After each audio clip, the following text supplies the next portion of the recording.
Want to feel these pecs before we start? Oh, crap. Nice gyno. Thank you. Why does everybody say that to everybody? It's just, every shirt size. Nice gyno, buddy. Gyno. Do you know what even that is? Yeah, well, I don't know. Okay, whatever, dude. Today, are we live? Can't flex these pecs the way you used to. Today's dumb question day. You guys gonna ask stuff like, "What will coming?" Do you get that one? Oh yeah, Does having sex stop your gains? I've seen that one a bunch. Uh, I hope not. does diet soda stop your gains? That was a new one. I'm trying to think of some that were just I like, feel like real particular sometimes too about like Diet Coke versus like Coke Zero. oh, I've never got that. I've never got it. I've never got it. Like this Stupid getting- and then stupider. Yeah. Getting like sophisticated. No, you can have squirt. You can't have Diet Coke. Squirt. You Can't believe you're bringing up squirt. Come on. Besides this, only Thailand. Mm-hmm. Yeah. Makes for a good show in Thailand. Mm-hmm. If you can see, you can read it, or Jeff can do it. I can't see. Like, would you do keto? Would I? I guess I have. You've done some ketoing. Yeah. What's the difference between a keto diet It's just and like no carb. a basic bodybuilding dry out week or depletion couple weeks before a show? No, but keto is no carbs, from what I understand. Mm-hmm. So what's the difference? Would it be just the fat? There isn't really a difference. It's low carb. Huh. I mean, some people say real high fat, but I don't think it has to be. Is that also? It's a good question. But yeah, keto diet is basically old school bodybuilding, or is bodybuilding Mm-hmm. a diet? So, have I since I was 13? Is the fat, just from these latest studies, is the fat kind of a removed thing now from keto diets? I mean, it shouldn't be because Have you seen it that way? You haven't read any research or seen no, that? no. So sometimes people will take their fats way down because you take your fats way down, you'll get super shredded. So sometimes I think bodybuilders do that right before a show. Like you're not eating anything; you're just eating protein predominantly, right? I think Tremendously. a lot of people don't realize that. I shot a video recently talking about, a lot of times bodybuilders when they're going on stage are in like a 40 to 50% of their calories are coming from protein. I think that people realize that bodybuilders eat a lot of protein. I think they understand that they have 200 to 300 grams of protein a day, and sometimes even more. But I don't think they understand that 30 to 40% of their calories is probably coming from protein, which is wild because 30 to 40. that's Isn't it more like 70 to 80? it might be more like 50%. Like in the case of like Chris Bumstead, I think he was doing like they were saying that he was having like 1,200 to like 1,500 calories a day. I don't know what's true. I don't know if that's true or not. But and then on top, so you take that scenario, he's probably having 250 grams of protein a day. That would be Which would 1,000, be, yeah. 1,000 calories. So Right. you're right; it would be a large percentage. Yeah. See, that's the first diet I've heard somebody say, calorie intake, sorry, that I do believe. Because I hear these numbers that these people talk about. And so on. I get my news from Snapchat. And so they always have this celebrity got in shape. How much was he? He was eating 5,000 calories to get ready for this movie. And I'm like, wow, I would love that. But you're like, no, they're probably not eating that Yeah. much. Well, maybe they are. I'm Mm. not going to say they're not. I'm just going to say that I've never been able to go in and win Mr. Universe or Mr. California or any of these shows with that many calories. I remember years ago, I think it was Nicolas Cage was getting ready for a movie, and then they were talking about him being like 6% body fat. I was like, I just think that Hollywood doesn't know what they're talking about. So, have you heard that stuff though? Yeah. Jeff, you've heard that, right? You heard this guy ate 5,000 calories to get ready for a movie, and I did it for 3 months, and this is my food. And I'm like, you ate chicken and broccoli, and it added up to 5,000 calories. I'm like, how Yeah, they did that with Hugh Jackman most recently. And they said Yeah. Mm-hmm. Yeah, and he looked amazing. He looked he looks ridiculous. completely unbelievable. But then, yeah, they were saying he was eating like a lot of calories, and then he was talking about what he ate, and you're like, mm, Right? you're like, I'm off season and I don't got 6,000 right now. When did say it again? yeah, it was tilapia. Good luck. You can get 50 grams and you're still below 200 calories. That's a lot. Chicken tilapia. It's hard to get there with that. Have you guys heard that? I like keto if you want to slice and dice. I just call it bodybuilding diet. You switch your diets all the time. I You do. change them up with what I you're do. doing in accordance to the physicality. Is that how it works for you usually? What do you mean by physicality? In accordance to exercise selection, how you're going about doing the exercises, whether you're It's a yeah. visual thing for me. It isn't about. It would be a visual thing. So if I'm getting ready for a movie, um, I want to look a certain way. So then the calories would change. And then also, if you go off of what you're saying, uh, like right now, definitely the calories are changed because I want to get really strong. And I also want to fix my metabolism. That's what I mean by going with the physicality. You're like, I want to get strong, and so you're gonna throw in some carbohydrates and Fix it is because I've been dieting, or in this case for you guys, keto dieting, I guess you would say.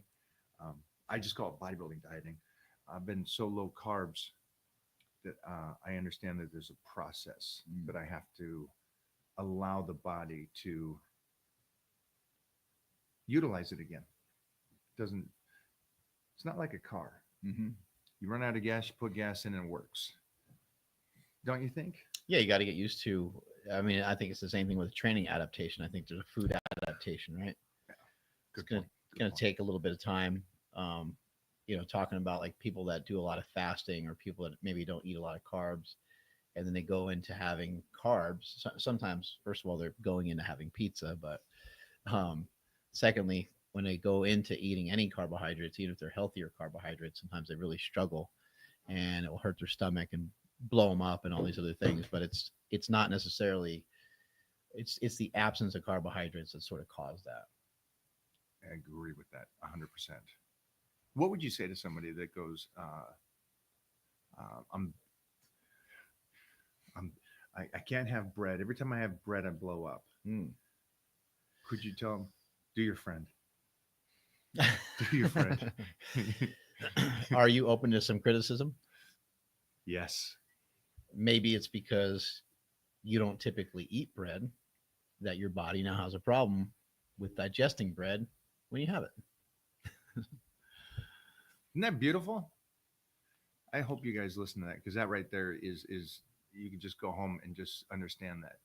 So again, when I said that I'm letting my body fix itself by adding carbohydrates back in, I know that my body's a little shocked and doesn't understand what's going on, and so I have to let it do its thing, and it will pick up the speed again.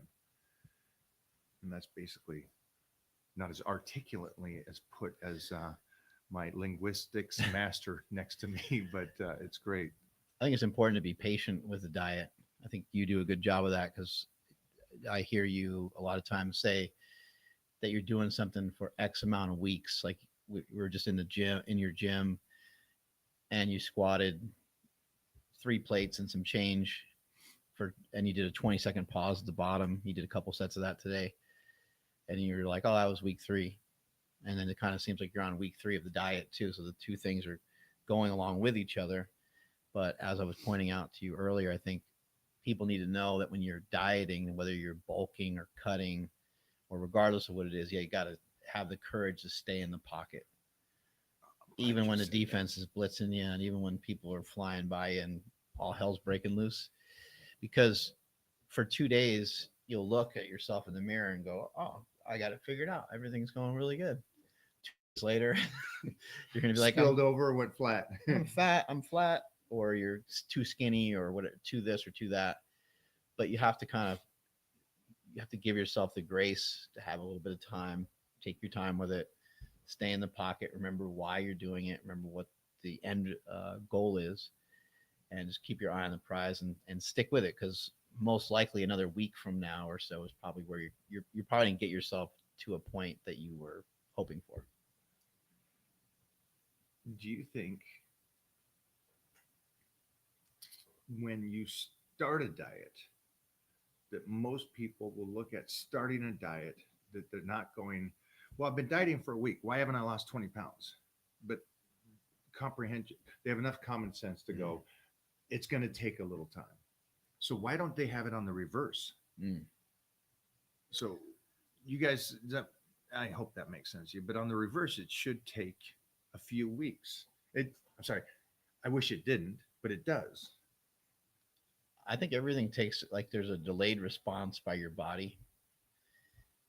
I kind of feel like the body works in like a 3-day cycle. It seems like it's like trails behind by like 3 days.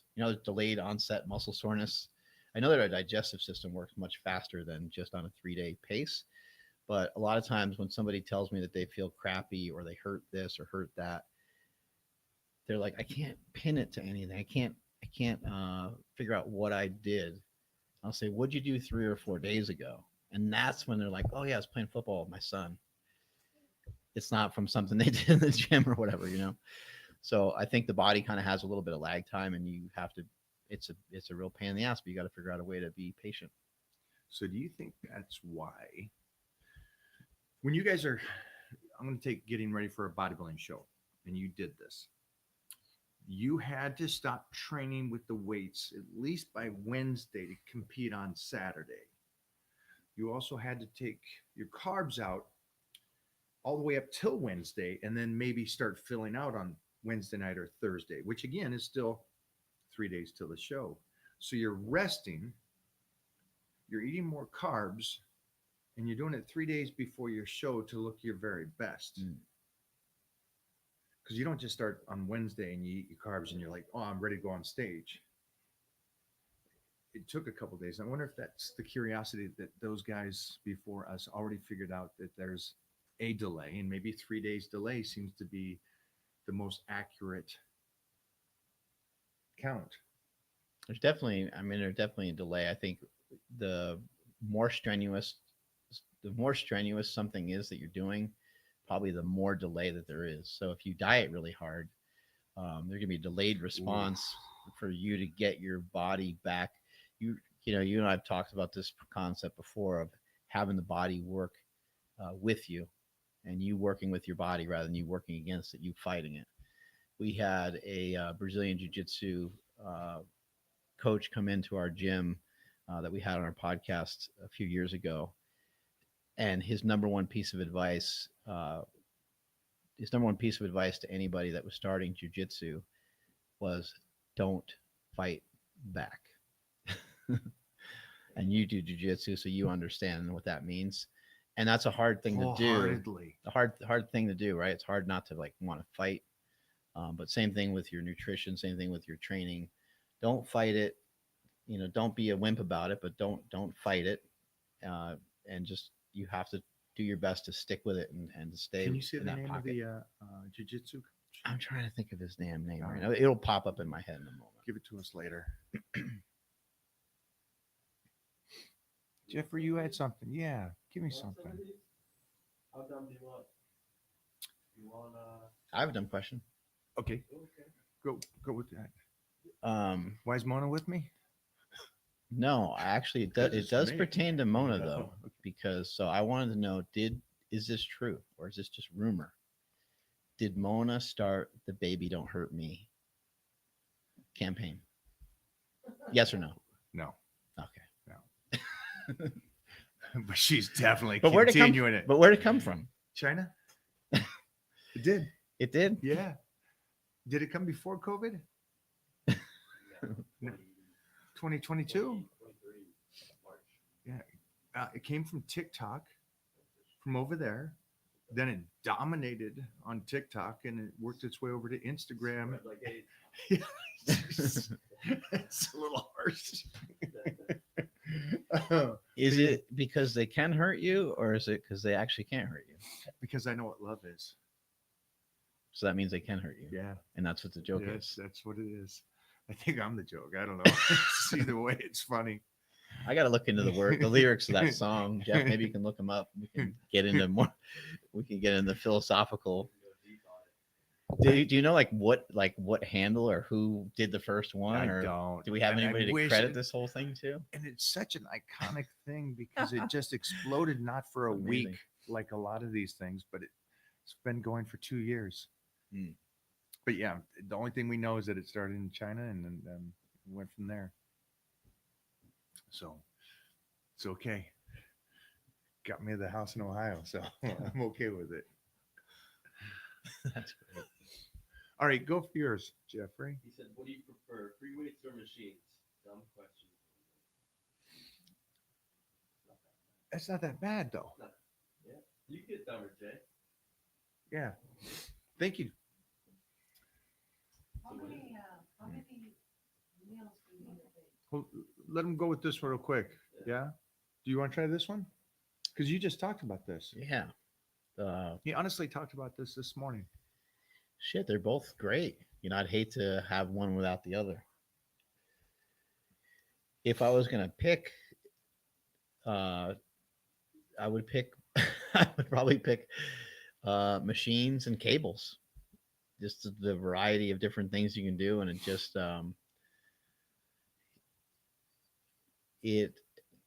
I mean, there's tons of variety you can do with Yeah. free weight, obviously, right? Um, yeah, I'll say machines. I'll just go with that. And I'd go free weights, but I think they're both great. I think they're both great. I mean, we did back yesterday and deadlifts, but then the rest, deadlifts and bent over rows. And then the rest of the thing was on machines, seated rows, pull downs, Supermans was all machine. What is it about the free weights you like? As Mark said, there's variety with the machines. What about I like the stabilizing more range of motion with a free weight, with a bar. I can move through the motion differently. With most machines, it's locked into where the stack hits, and so Mm-hmm.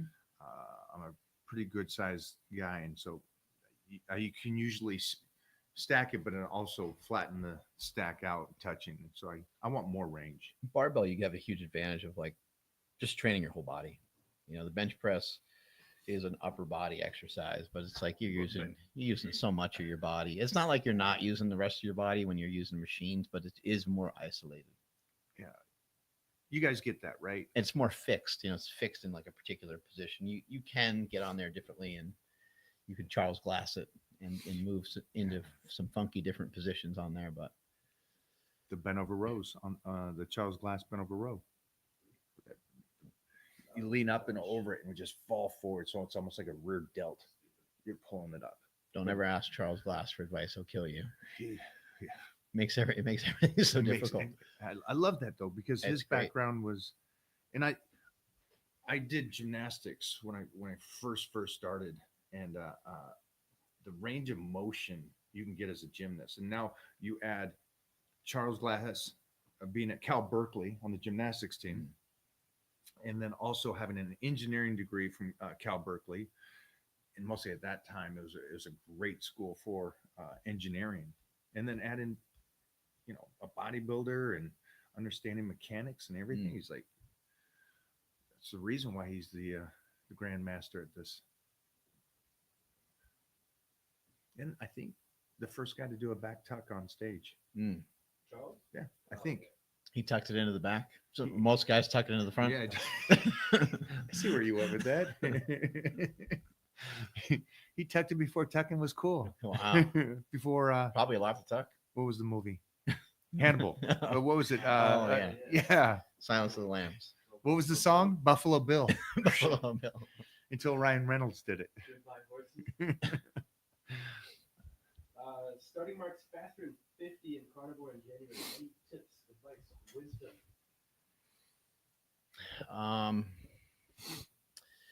A carnivore diet, I think, is awesome. It's a good thing for people to try. It's a little journey into some low carbness for people.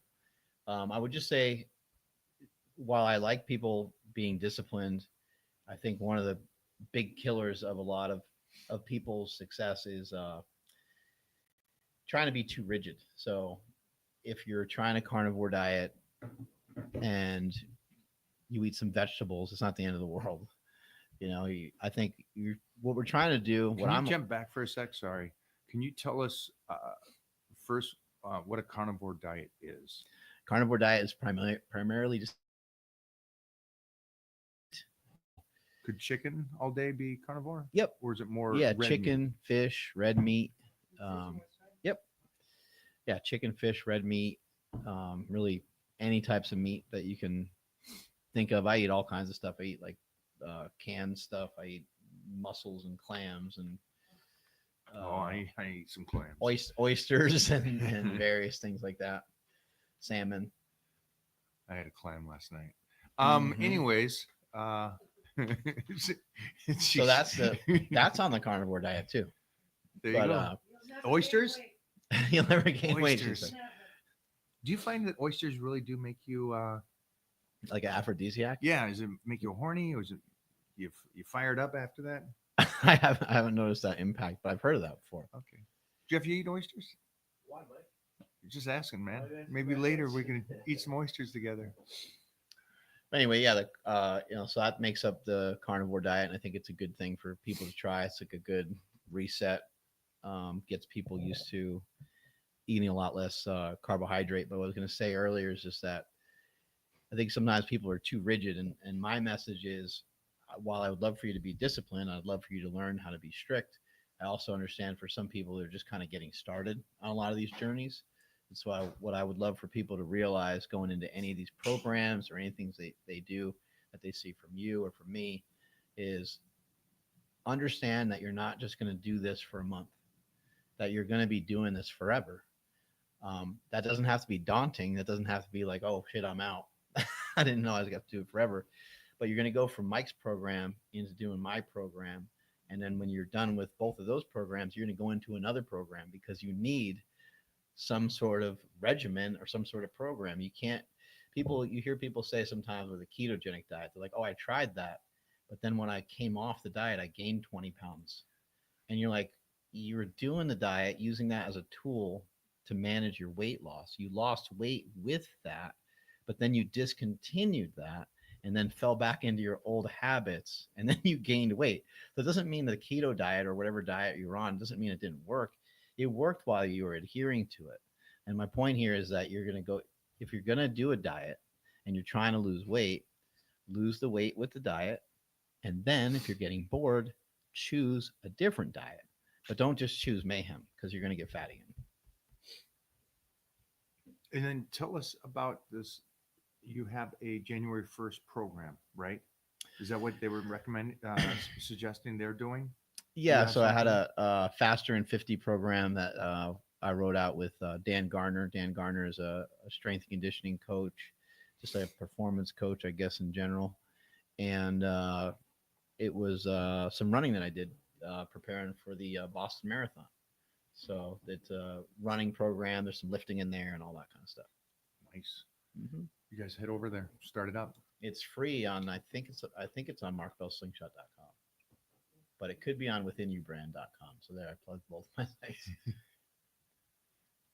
Is the exercise good mornings dumb? Is it useful? Wow. I think it's a freaking great exercise. I think to me, there's exercises like the supplementation I was talking about. There's exercise I think that should be in the program. Even, I don't care how heavy you go, but I just think I think sumo deadlifts. I think good range of motion on a squat. I think good mornings, regardless of the weight, just the movement itself, I think are incredible to do and keep in. Just, I know what it's like to get old. So, and I know what it's like to want to tussle and stuff and move. And I think those exercises are beneficial. Your take? I love Good Mornings. The Good Morning built my squat. That's how I built 1,080 squat was with Good Mornings. When I would struggle with the squat, my technique would break down and I would kind of roll forward a little bit in the upper body. And I tried and tried and tried so many different techniques and so many different ways of squatting, messed around with a bunch of different rep schemes and set schemes and all these other things. And I'd still end up doing a good morning with my squats. And so then I was like, maybe I should just train good mornings. Maybe I should just train out of that position that my body tends to want to default to. And I never really got rid of, I never completely got rid of um, the ability to like not good morning some of my squats, but it happened with heavier and heavier weight. So you bulletproofed your body. Bulletproofed my body, trained in some ranges of motion um, that allowed me to build density and strength and recruit muscles in ways that really assisted a lot of the other lifts. I would say that a good morning, if we were to pick the good morning exercise, good mornings are lower back, glute, hamstring, predominantly exercise. If we were to pick the good morning of shoulder work, it would be like a behind the neck press, right? Because so somebody might be like, oh, you're going to get hurt doing a behind the neck press. You're going to get hurt doing a good morning. But that's actually what makes those exercises so valuable. The more dangerous the exercise, probably the better in a lot of ways.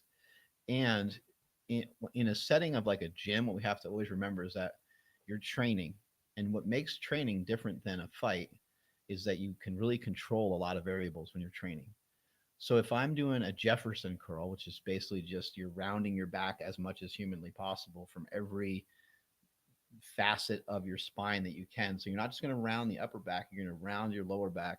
And you take like a kettlebell or a plate or could be a barbell, but you're basically taking it to your shoes.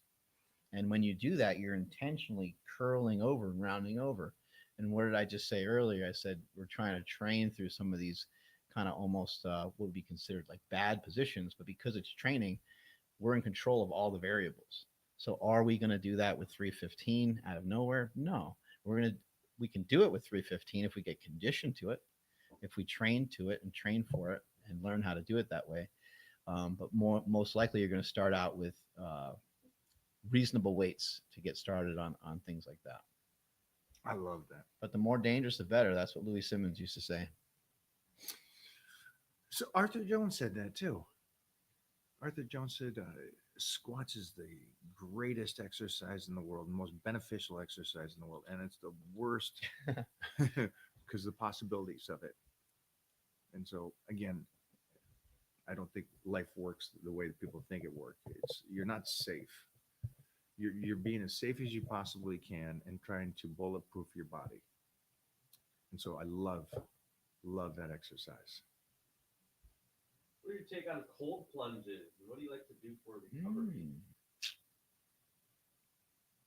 I love cold plunge. I have a cold plunge at my house, and I do it a couple times a week when I'm man enough to do it. I really like it. It seems to be a good reboot. I also don't necessarily think it's an awesome thing to maybe do all the time unless someone's maybe doing it more for like mental benefit. I'll run right with that. Mentally, I think it's awesome. Congrats if you can do it. I got one right here. That's where it's going to stay. Your pool? No. They brought one in. Oh, okay. They brought one in next to my sauna. I find I do my sauna. Yeah, the pool is the hot tub. I got that thing at 91. I do a sauna a lot. Sauna feels great. Yeah, I don't do the cold plunge a lot. It is a different level of uncomfortableness. Can really knock stuff out though. If you have a tight back or you have an injury or something like that. For me personally, I found that it seems to be a good refresher if the body feels a little.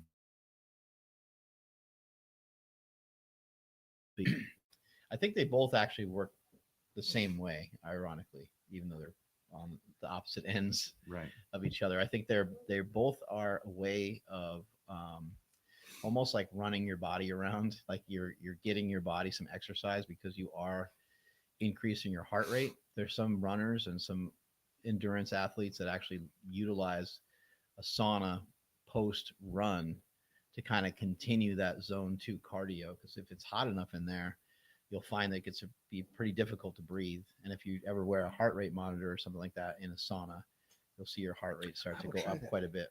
I mean, I got the whoop, but I never really noticed my heart rate. I will It do might be that. at like 100. It might not be like crazy, but it might be like 100, 110. I try to go for yeah. So I'll do it. I'm curious though. So inflammation. I think of inflammation. It's beneficial at times, in my belief.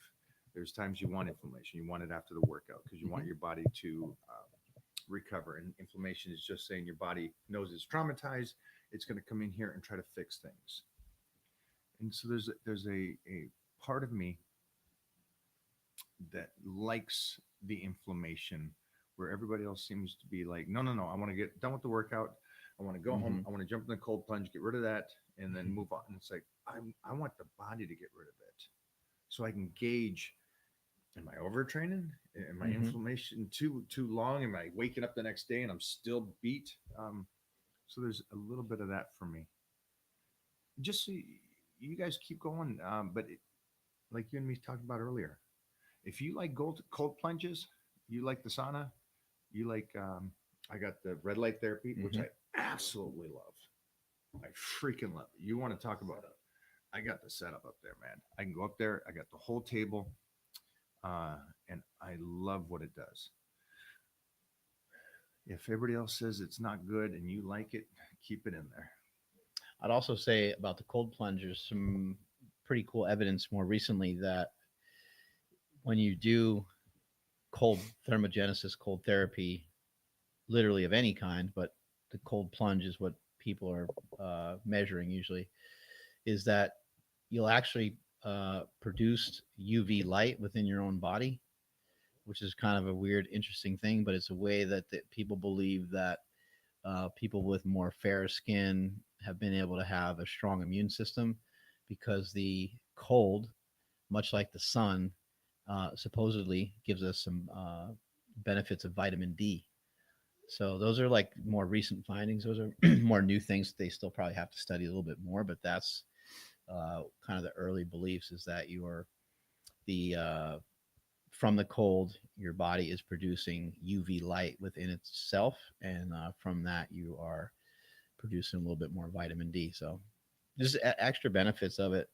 In terms of like it blunting recovery or something like that, I kind of view a lot of stuff like that as like everything is before and everything is after training since we train all the time. So when people talk about post workout recovery or post workout meals, to me like everything's post workout. Like if you worked out at 8 o'clock in the morning and then you ate and then you didn't eat all the way until 2 p.m., that's still post workout in my opinion. However, it's also still sort of pre workout because you're going to work out the next day as well. So I think the body's complicated and complex, and like I said, I think it works on kind of a delay. Those carbohydrates that you ate at 6 p.m. or something like that, they're not going to all of a sudden just like leave your body. They're not going to run away when you go to train at like 5 a.m. or 6 a.m. or something like that. I thought I sent something to you, and I'll find this. I know it's here somewhere. And it talked about the cold plunge, and they come out, and remember I sent you that, and it said that the study was done on only 20 people, and it only burnt this many calories, and it was like a complete. They were trying to KO and say that cold plunge didn't do for you, and I'll find that video and I'll try to post it here I because remember the video is it was also posted by Lane Norton, and he talked about it a I'm little bit. curious to see what Lane said.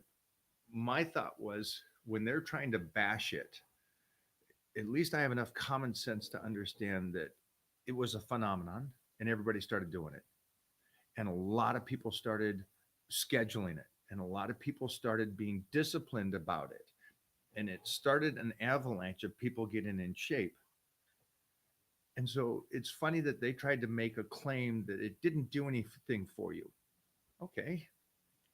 But then how do you explain that people started being disciplined, doing better habits, getting up and doing it. I get the point that you're saying, well, they tricked you into buying something that you didn't need.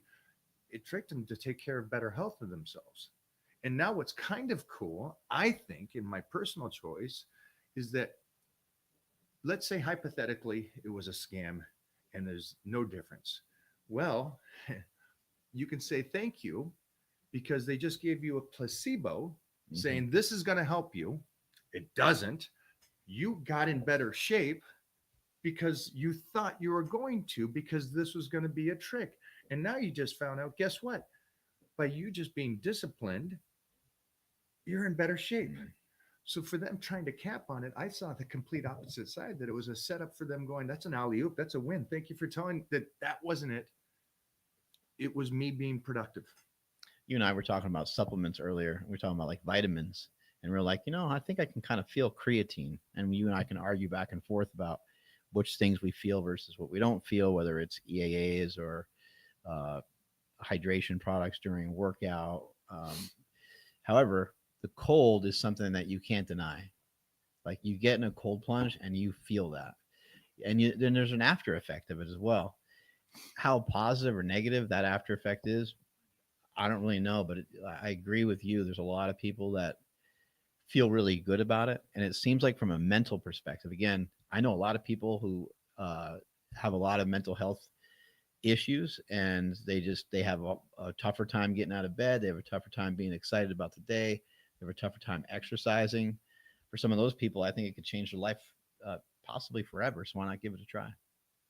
I think I think it was such an amazing thing because of the fact that it allowed some people that maybe didn't wrestle or do something really extreme hard when they were younger, do something harder at the stage they're at. And like you just said, mentally prepared them to go into battle a little bit, and it got them more fired up. I think that's a badass thing. I think that's great.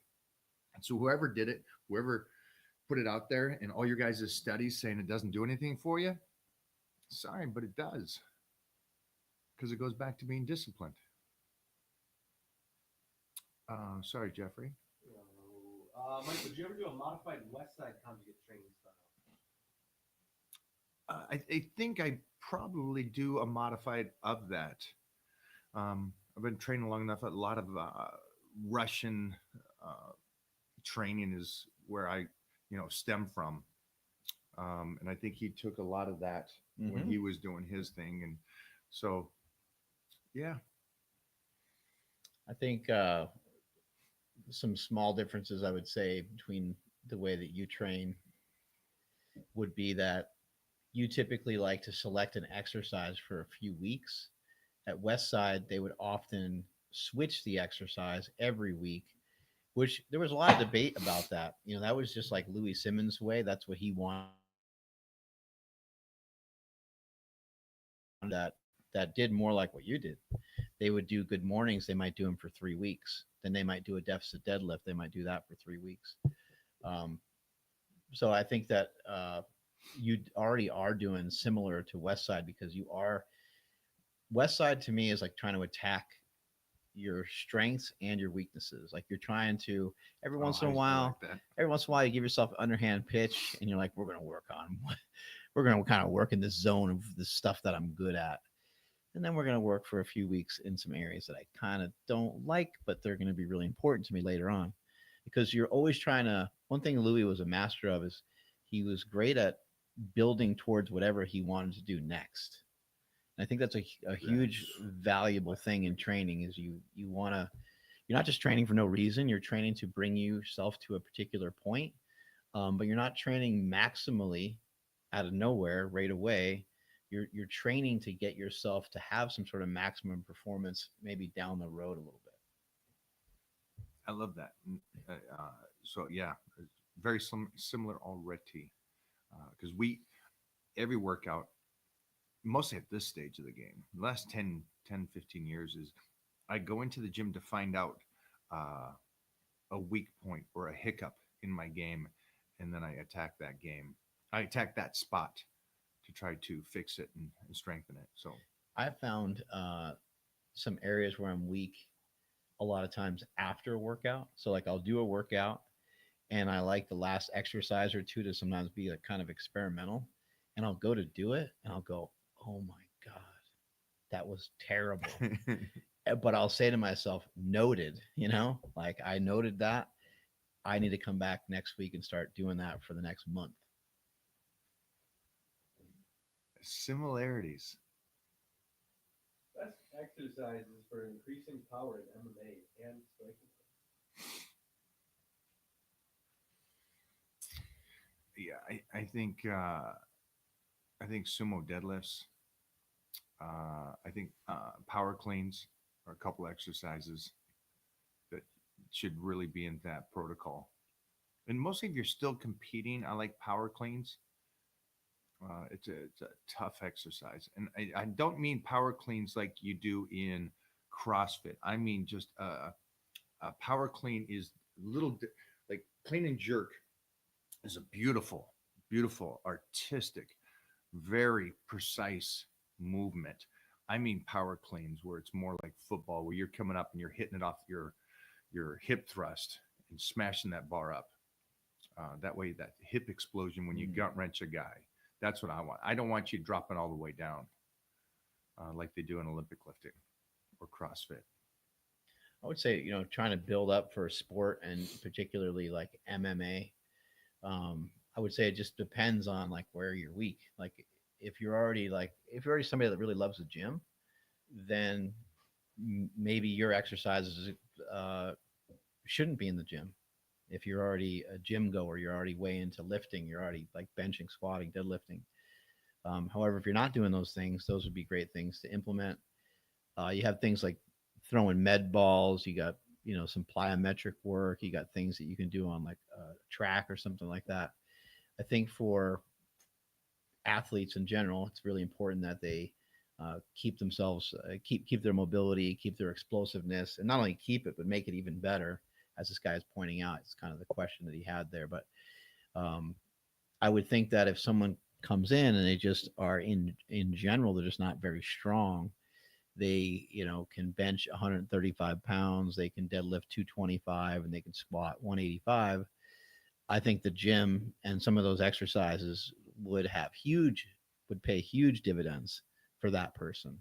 On the other hand, the person that's squatting 405, I'm not saying the squat's not going to do anything for them, but their time might be better placed somewhere else most of the time, just because they're already proficient at that particular exercise.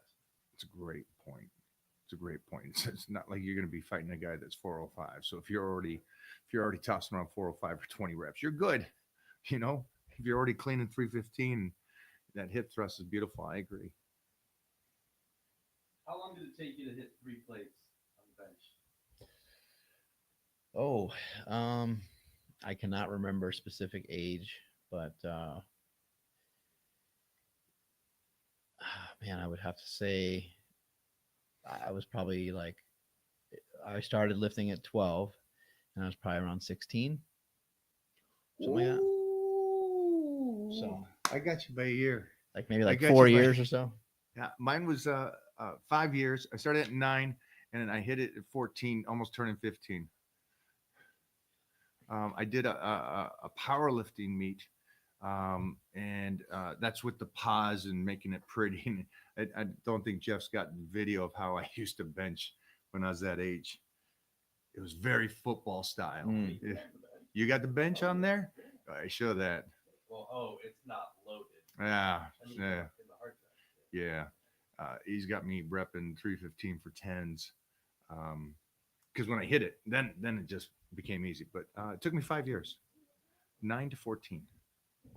But I hit 275 in the meet with a pause and everything. Dieted down after the show.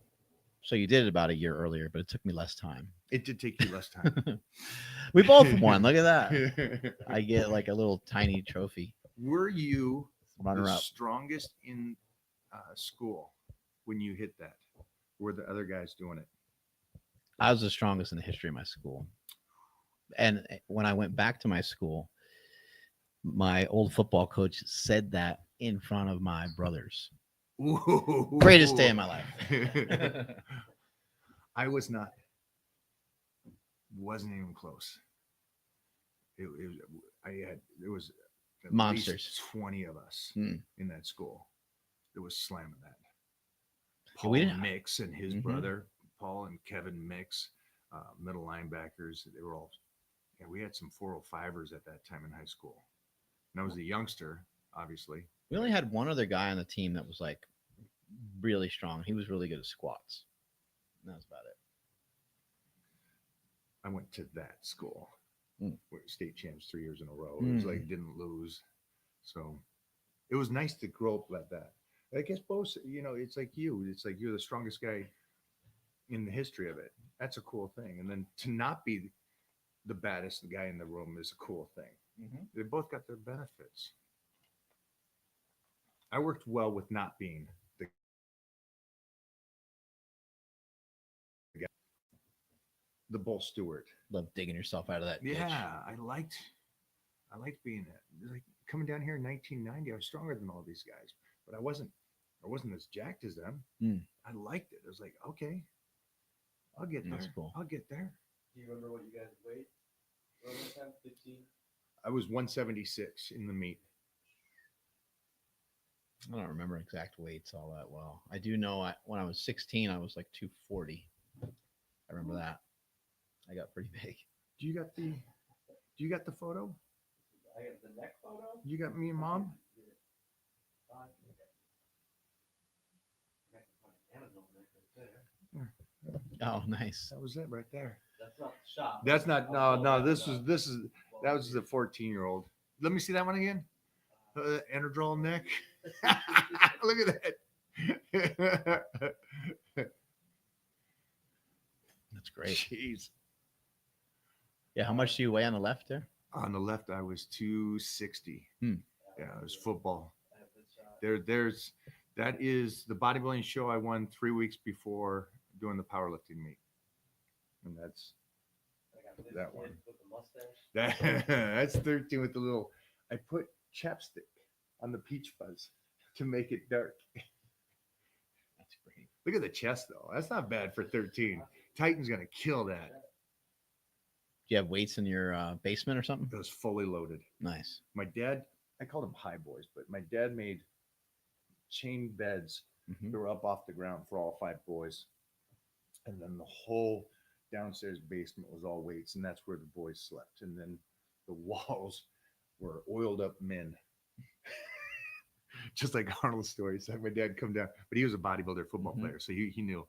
We had all the pictures and the magazines ripped Oiled up on up the wall. men from wall to wall. Men.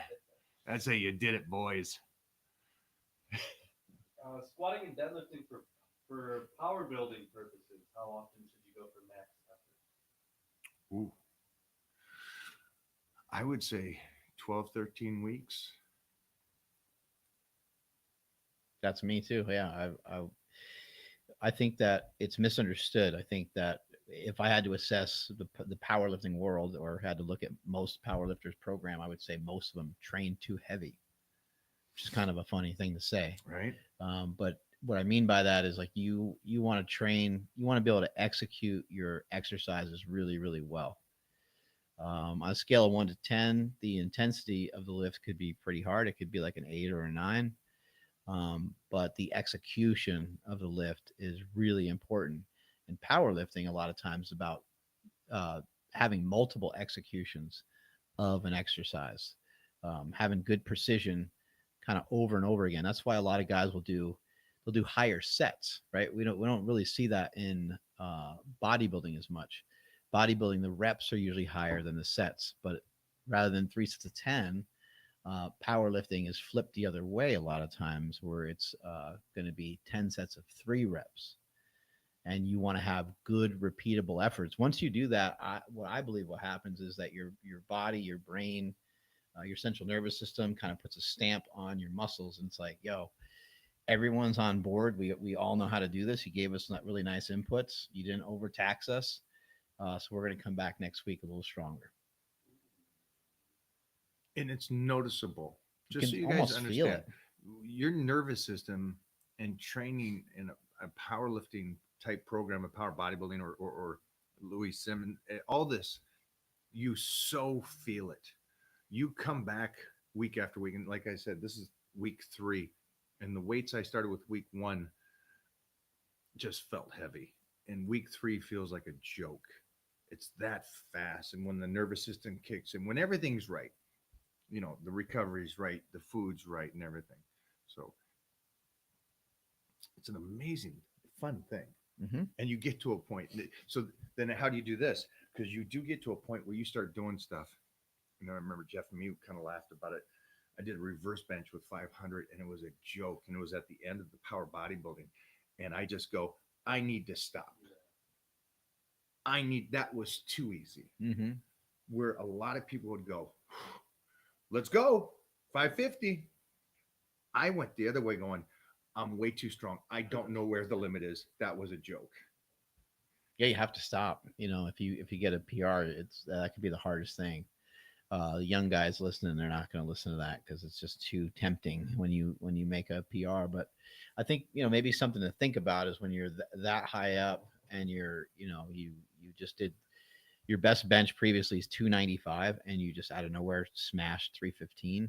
That's a monumental moment. It's a monumental day. The odds that you're going to make the next lift are actually pretty low, even though you may have smashed it because your brain, your mind was wrapped around those three plates for so long. And now it's kind of like you're coming back down the other side of the mountain there. But what I would say is like if you are, falling into that zone where you're smashing some good weights, what you might want to consider is to just add a little bit of weight. Like rather than going to the 550, use the fives, use the 2.5, take a smaller increment because you might end up with two really good PRs for the day. And if you end up with three really good PRs for the day, that's great too. But I think a lot of times it's that bigger jump that really screws you up.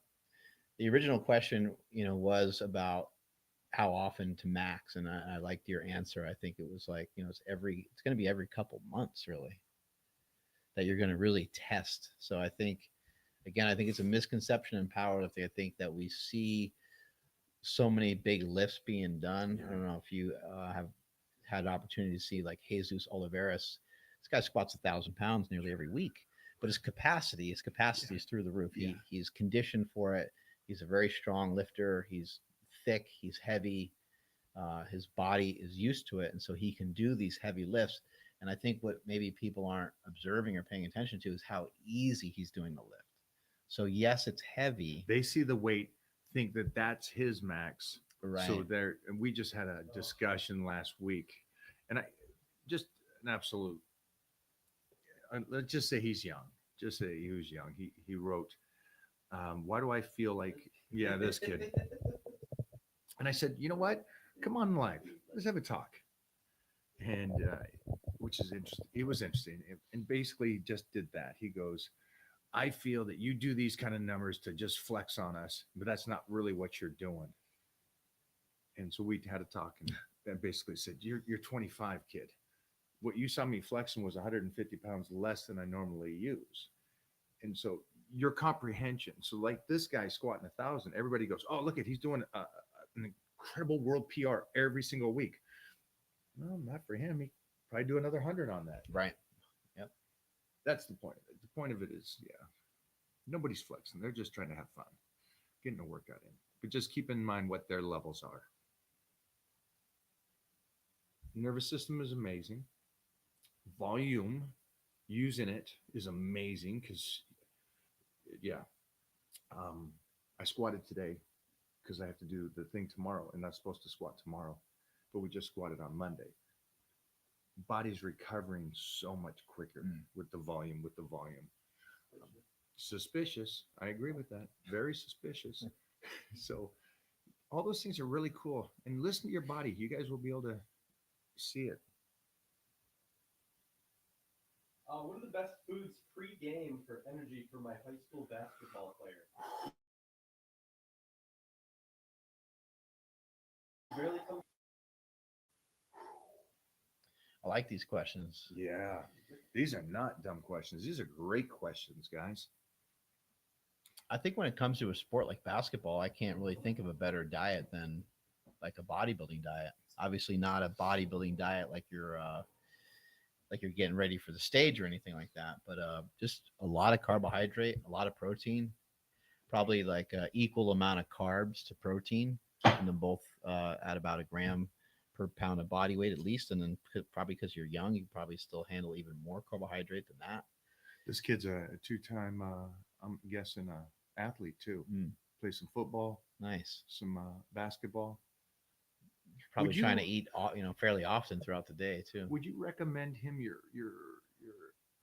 package sodium Oh yeah, the hydration packets. hydration? Would Yeah, you recommend that? yeah, those would be great. Yeah, staying hydrated is critical. You can get that at withinyoubrand.com. We have hydration that has amino acids and taurine in it, in addition to sodium and magnesium.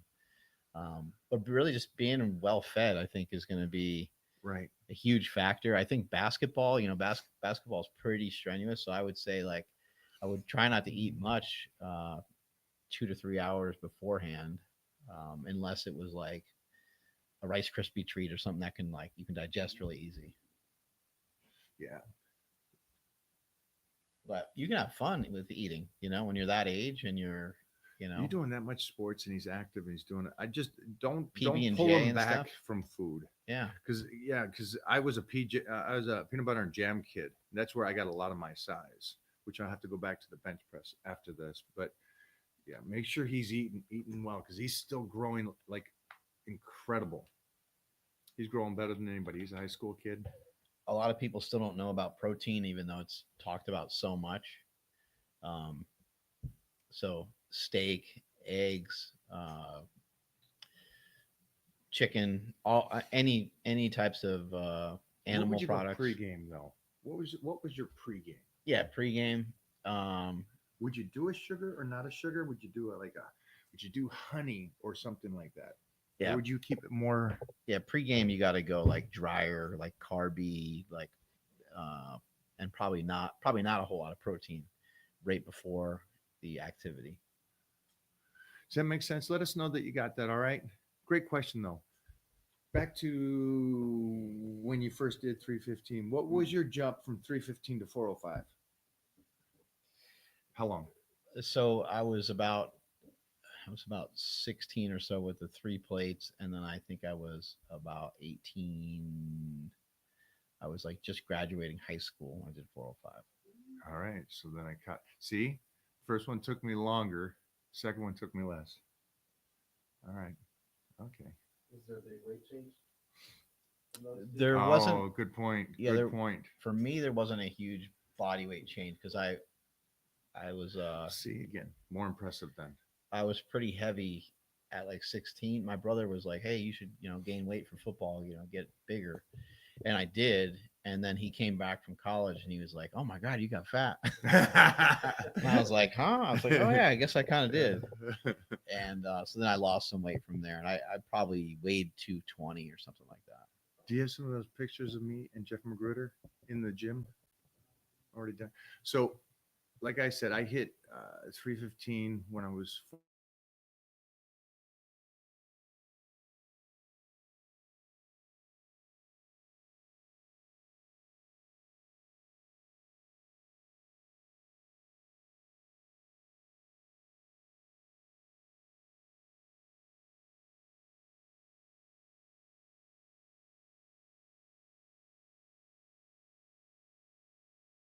Nice. I hit it. But he made a great point. I gained 100 pounds. Oh shit. Yeah, I went from 176 after the bodybuilding show, and by 15, I was 272. Damn. Suspicious. And so then I hit 405. That's cool. And the bench went up exactly in the meet 100 pounds. Oh my god. Because it stayed, I hit 375 in the competition and then 405 in the gym. Mm. That's the picture you saw there. That was a 16-year-old lad, Mm. gassed out of his mind. My delts hurt. Will a Thai massage help that? Thai massage helps everything, my friend. Helps everything.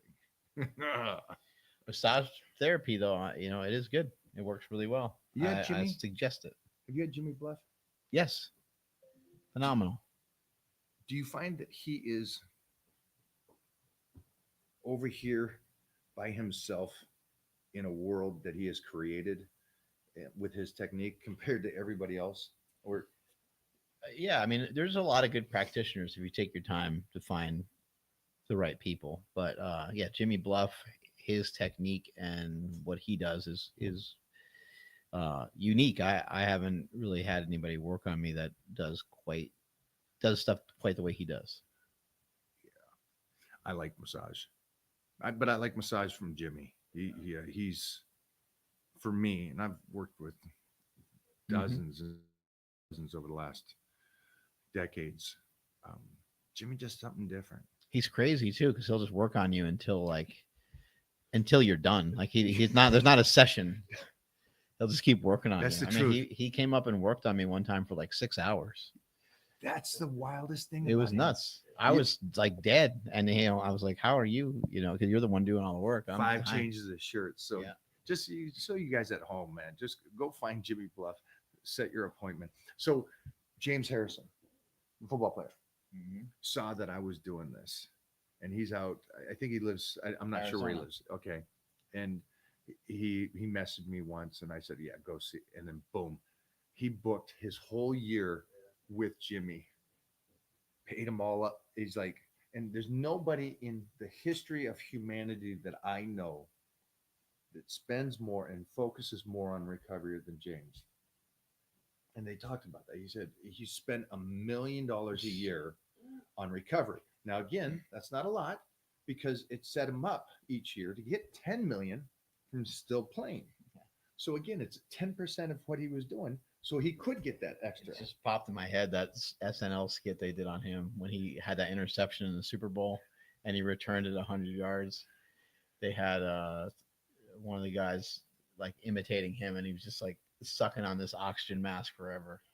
Because James Harrison, yeah, he went like 108 yards or something on a return and Right just before could the not, halftime. yeah, could not ever catch his breath back again. Oh, great guy. Savage. Such an awesome play. Was that when who's no, that was Raiders and Patriots. So it was It's Cardinals Pitt and the against Steelers. Cardinals. Yeah. Was it? It was Mhm. Kurt, wasn't it? Yep. Yeah. James, you savage. And shout out to Jimmy Bluff. He doesn't stop. And I've had a couple.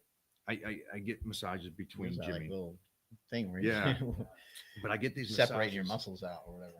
and the person that massages me is like, okay, we better switch sides or we're not going to be done in time. And just like their clock is their thing, where Jimmy is. And I think that's a cool thing. When you love your craft, Jimmy makes sure that you're done when it's done, not the time. Like you heard him say that he was up there for 6 hours. So I was towards the end of my powerlifting career trying to hit some new numbers and stuff like that. And my same friend I was telling you about earlier, my friend James Smith, he was setting me up with some of these workouts because I injured my pec.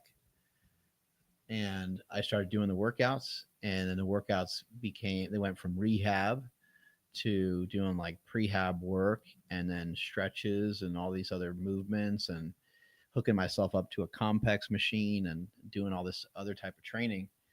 And by the time I got into like almost like a training block, the workouts took an insane amount of time. So I called him up and I said, I was like, hey, these workouts are starting to take like a really, I don't mind that they take a long time, but they're taking a long time. And he goes, well, for what you're doing, he's like, it just takes as long as it takes. It takes as long as necessary. He's like, you want to be good or you want to be great? It just takes as long as necessary. He's like, this is regardless of, he's like, you understand that, right? Like, you understand this is regardless of time. that's a beautiful statement. And I was like, yeah, you're right. You're 100%. Like, no more dumb questions. No more dumb See, we questions do for it me. too. We ask the dumb question, but that's a great. Well, I just didn't statement. know if I was like doing it wrong or something too. I'm like, How dumb did you feel when he said that? I'm like, yeah, of course. I have a lot of workouts that do take time, and I don't mind taking my time. You and I work out in the gym. We're in there for quite some time, but I was like, is this really supposed to take me like 4 hours? Doesn't really seem right, but if that's what it takes, I guess that's what it takes. I love that he said that, but I think that has to do with everything that's successful. Just yeah, it's going to take us what it takes. You want to be huge? You want to be successful? You want to win? Why are you blocking people, Jeff? My finger slipped. No. Oops. Sorry. Jeff seems to be a little moody today, so Is careful it on the Jeff language. that blocks everybody? Yes, Jeff. It's not me. Did you see that? Shout outs, guys. Hit my Venmo up if you want to get off the unblocked list. It is a 2K to get back in, guys. So I'd just be smart on it. What do you fellas do mentally to smash your workout? Any tips, tricks learned over the years? I'd like to know what you say before, like Boston Marathon, or are you prepped Hmm.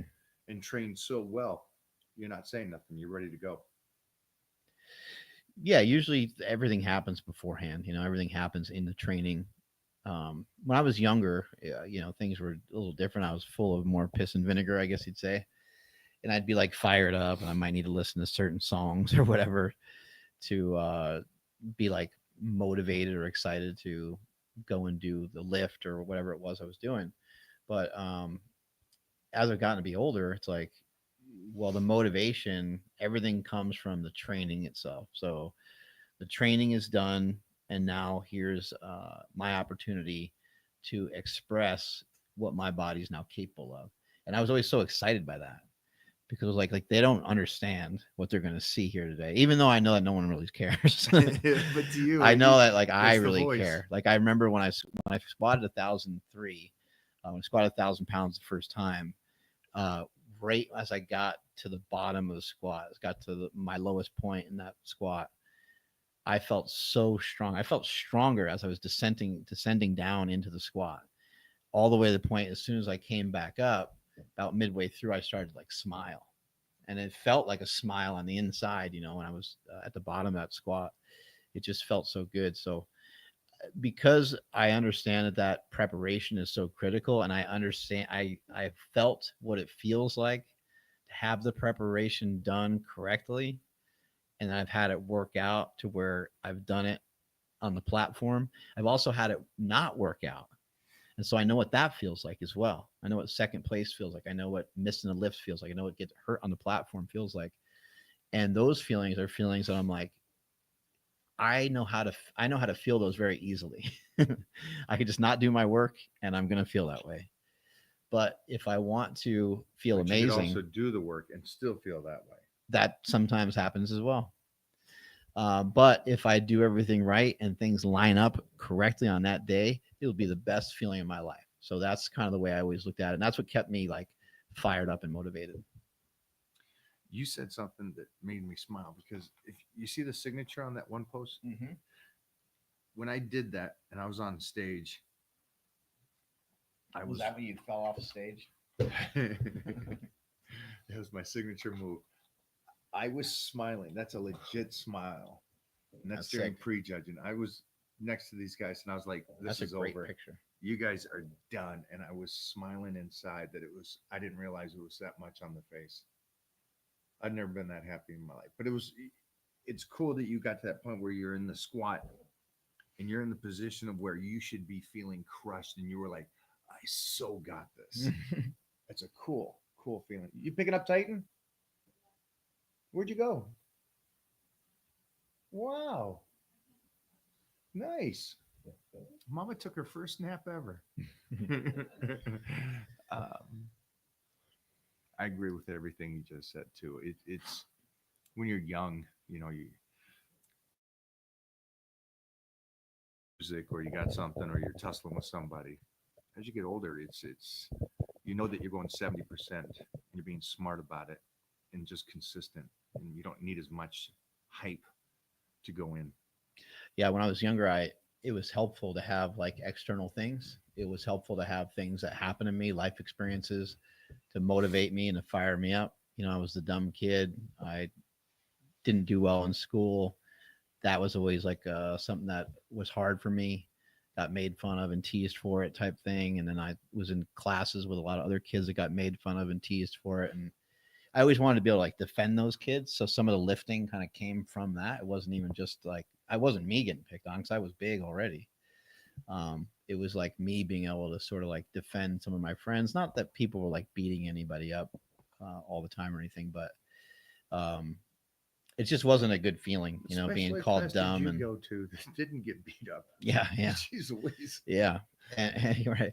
Well, they did get beat up, but I mean, it Yeah. doesn't mean like it didn't happen like, you know, a lot. It's just like it was in my head that I wanted to be able to protect, you know, some of these people that were around me. And then the other thing too was things that happened with my oldest brother. You know, he was addicted to drugs. You know, died of a drug overdose, and um, just a lot of that. Just like a lot of the stuff that he went through um, when I was a kid, I saw a lot of it.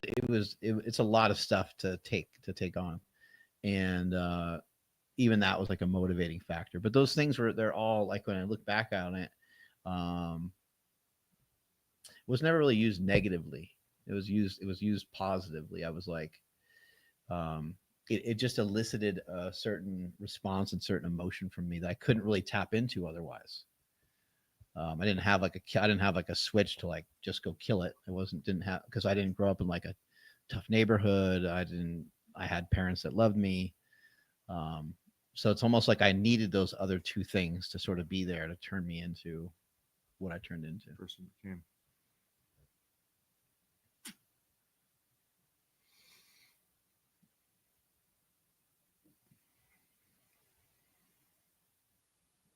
I think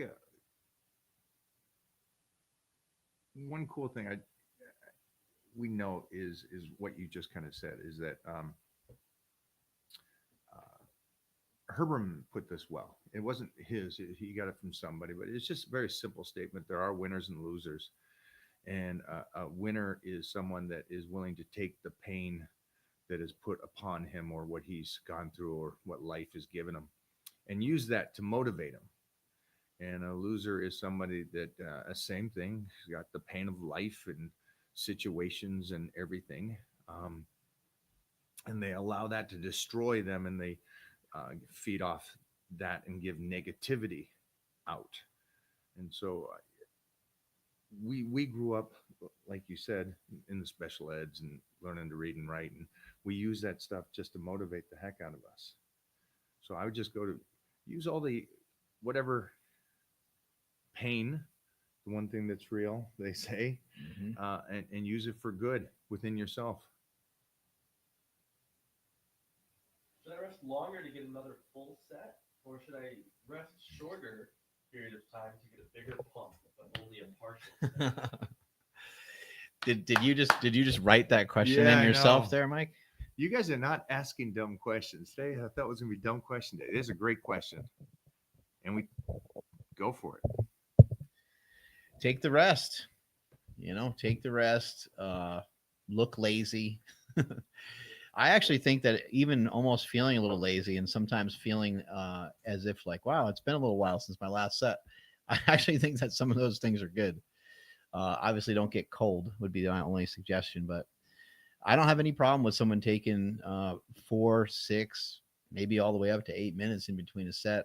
Usually, the stronger and bigger the athlete is, sometimes the longer the rest period. But in a powerlifting meet, it might be like 10 or 12 minutes before you do your next, Long. right? Because the flight Just could be gonna say, long, right? The flight could be really long.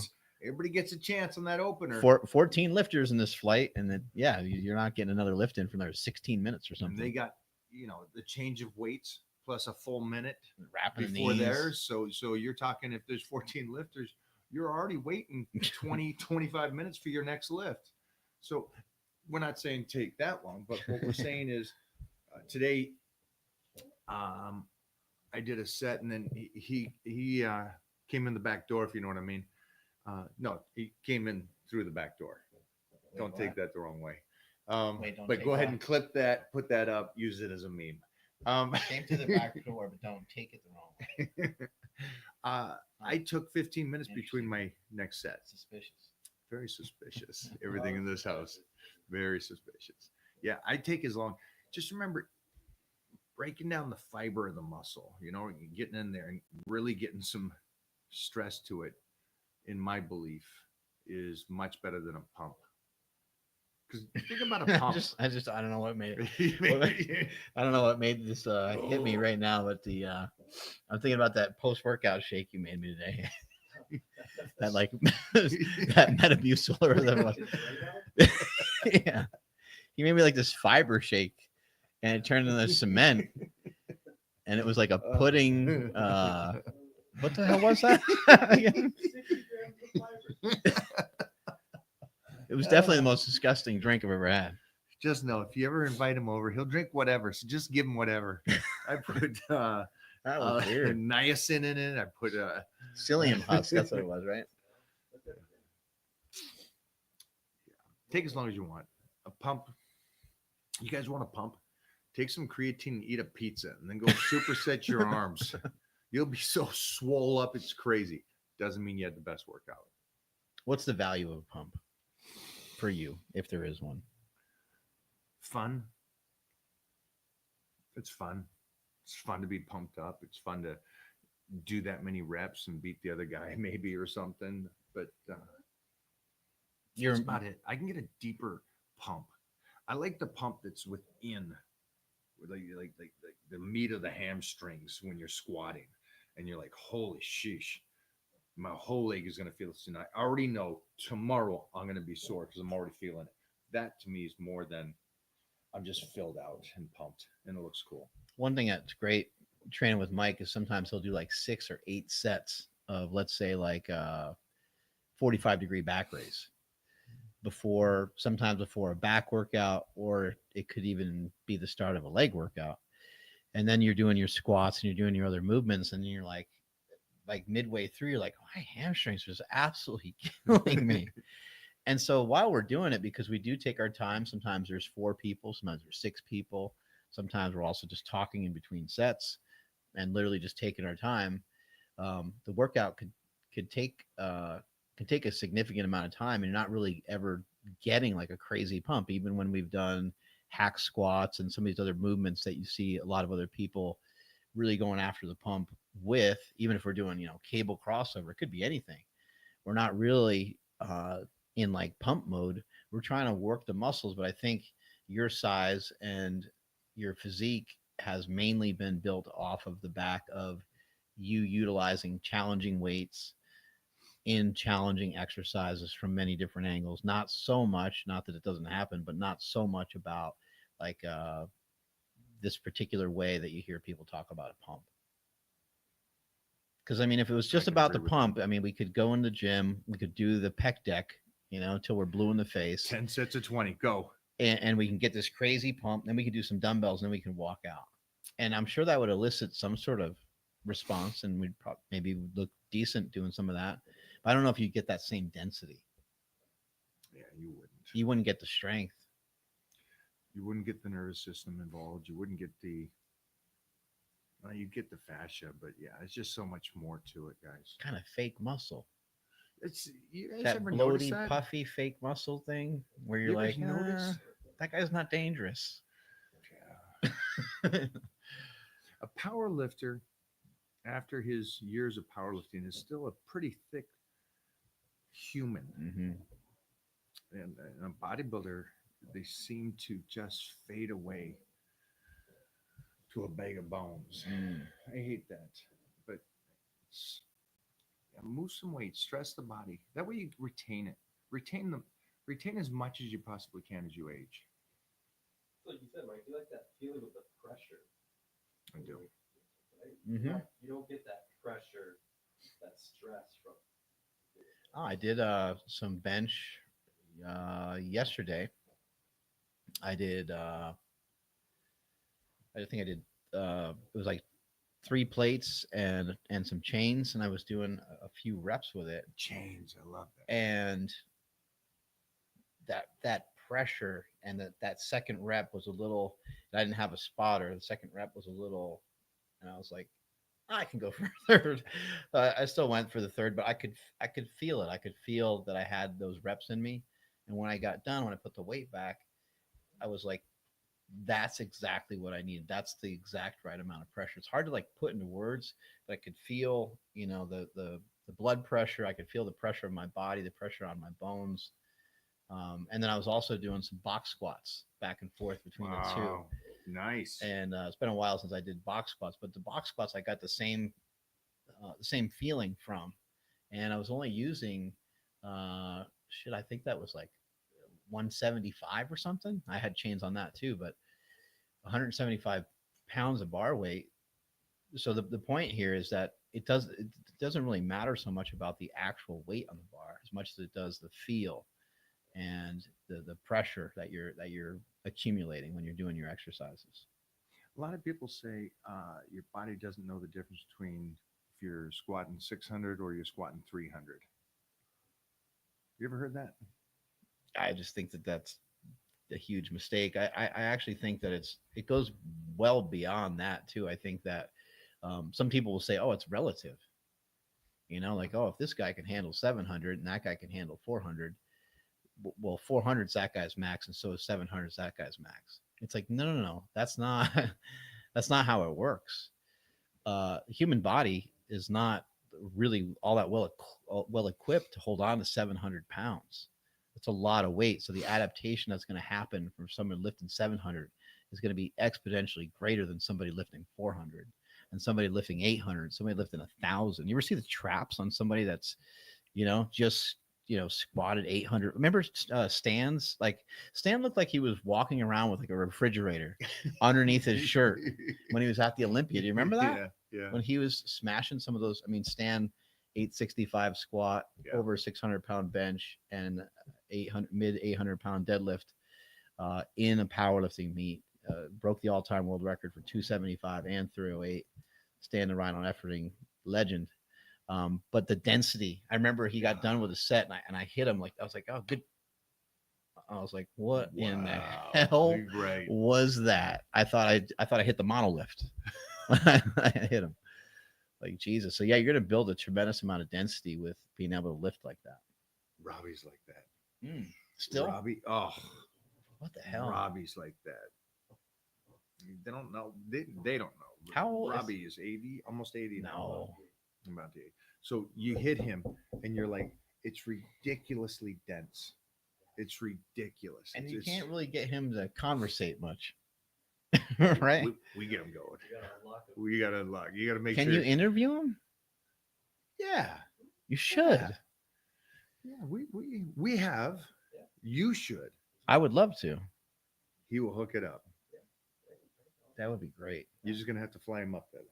I'll do it. Yeah, You gotta fly him up there. I'll even come down here to do stuff with him. Yeah, because like, I mean, how many other people are See, 70, 80? Now you get this. I'll make it. Me going down for a couple times to sit down with Frank Zane and have Mhm. these talks. Yeah.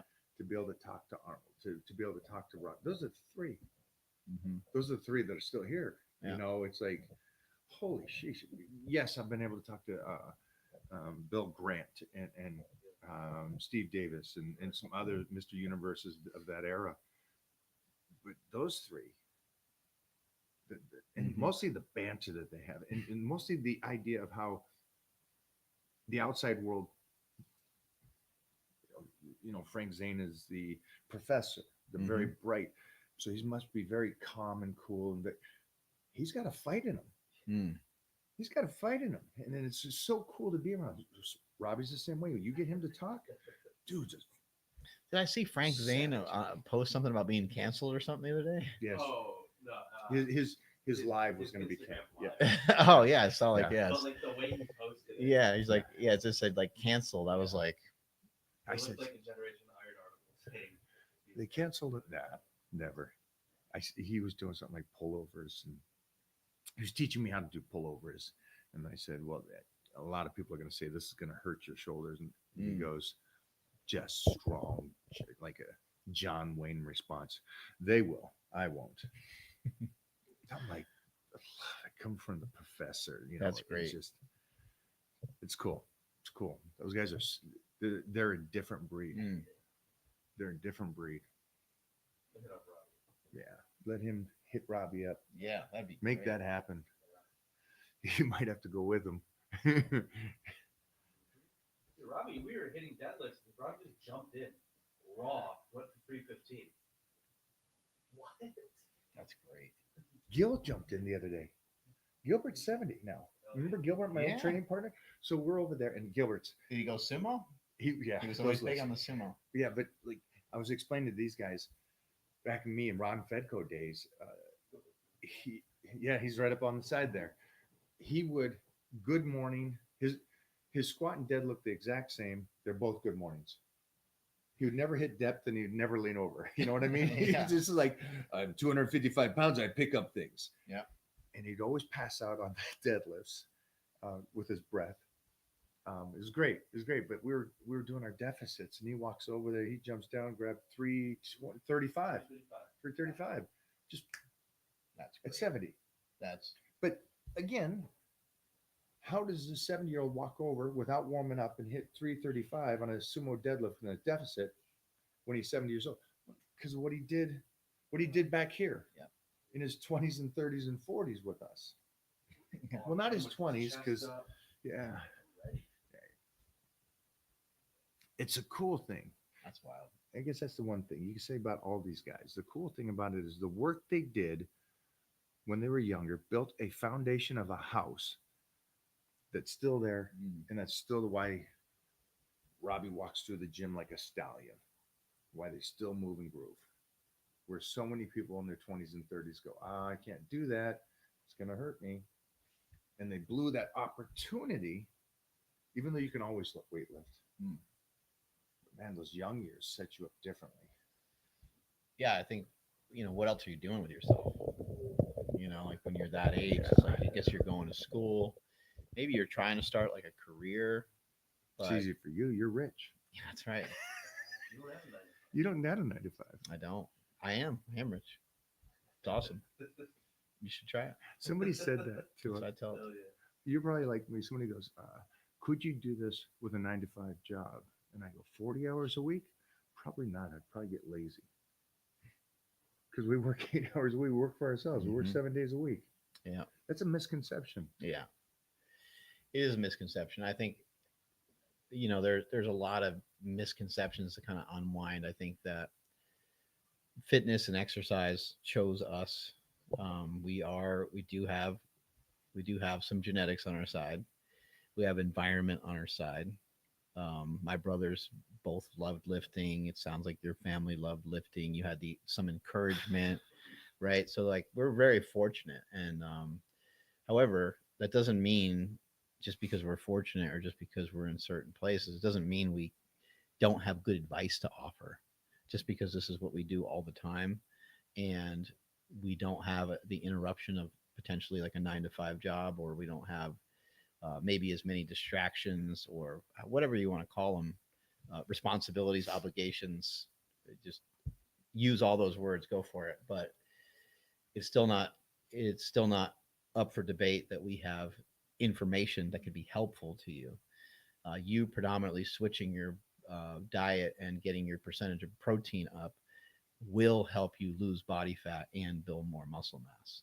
You going to the gym 3 times a week and you lifting heavy, these are all things that are they will work for you. So it doesn't matter whether we're successful or not successful, or whether we're just meathead bodybuilders and all we do is focus on that. The information that we have is still has value, and I think that that's kind of the annoying part sometimes. Is sometimes people miss that because they don't like the avatar, they don't like you, they don't like what you said or how you said it. Yeah. I think they should really listen to you because you hit the pinnacle of powerlifting, came out the other side, and I've tried so many styles of like I said, we try every diet, Mm-hmm. we try every thing. You try different training methods, you've tried all this stuff, and you're out here going from a champion powerlifter to running a marathon. Mm-hmm. That's pretty freaking extreme. What did you learn in that phase? That's a tremendous amount of knowledge that you picked up. I can go from here to over here, and I just think that's beneficial for anybody. Main thing I learned is that a marathon's too far. Yeah. Yeah, it's a lot of miles. I'm only running if Mona's chasing me. I just think it's a good thing for them. It's you guys ask your questions. Ask your questions. That's all I'm saying. 53, and I'm noticing that my legs are getting thinner. What? What are the best exercises to help maintain my leg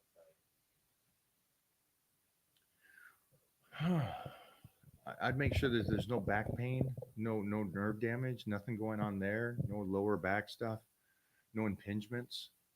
Um, I'd make sure that you continue to get good range of motion with your legs. Um, like we were talking about earlier, like a belt squat, leg press, walking lunges. I think walking lunges is such a missed exercise. I could go into the gym and just do squats and walking lunges, and me and Tito done. We're out. So I just make sure that those are in there. Make sure the nutrition's on point too. Make sure that you got the protein like we just talked about. Um, Play with your carbohydrates on where you're at. I agree with all those. I think those are great. I think also like, what do you like to do? You know, is there anything that you like to do? Is there any like particular exercises that you like to do? Are there other exercises that you're avoiding maybe because your knee or your back hurts? And that's where something like the belt squat comes in really handy. You can be about as injured as you can think of someone being injured, and you could still always pull a sled. You could still, I mean, almost always, maybe coming out of surgery, you wouldn't be able to do like a belt squat or something. But for the most part, those are going to be exercises you're going to be able to handle very easily. So you want to think about convenience and stuff as well. Like what do you have access to? Um, and if you don't have good access to a lot of variations for leg work, then you should probably try to find another gym because this the fitness landscape has changed so much over the last several years. It used to be so rare to see like a reverse hyper, a glute ham raise, Yeah. belt squat, and some of these just really awesome pieces of equipment. They're now everywhere. Rogue Fitness, Sornex, EliteFTS.com, like all these Chris Duffin made a lot of great products, and there's just like a lot of gyms that have a lot of access to a lot of different things, and you might even want to take a page out of some of the bodybuilders' books. They sometimes will have multiple memberships at various gyms because they have different pieces of equipment. So all that and get those legs to be more jacked. If you don't have any injuries, um, don't run away from the hard exercises, and don't become the leg extension, leg curl guy. Mm-hmm. Don't be the 40-year-old who comes, oh yeah, I do legs. What do you do? Leg extension, leg curls, and I'm done. It's like, don't be that. Still keep a couple I exercises do in leg there. extensions, leg curls. I haven't been hurt in years. It's like, well, yeah, of course. Yeah.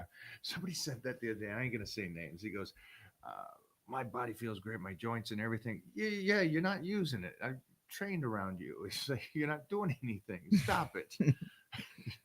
um, yeah, yeah. Sorry. Yeah, you did it. You did a 7.5 pound lateral raise Yeah, last time I trained with you. Like, it's like, it was. Of course, you didn't hurt yourself. yeah. I have those guys around me. Oh yeah, everything's yeah. You do absolutely nothing. Stop. Put your body in a stressful position. It feels great to roll. Mm, It feels nice. great to most of the guys I'm rolling with. It's great. Yeah, sounds wild, but it's good to be back wrestling and moving around with these guys that are bigger than me, and really just that fast twitch, grab, go, pull, you know, and the aggression, Explosiveness, huh? Yeah, it's nice to see it's still there. That explosion, the whips, and them going, God dang it! I was trying to stop you, and so Like, whoops. sheesh, Daddy can still move. Better to lift in the morning or the evening? Ooh. Well, besides, take out all factors. Mm. Take out your job, take out your family, take out work, take out everything you possibly can. And then what would it be?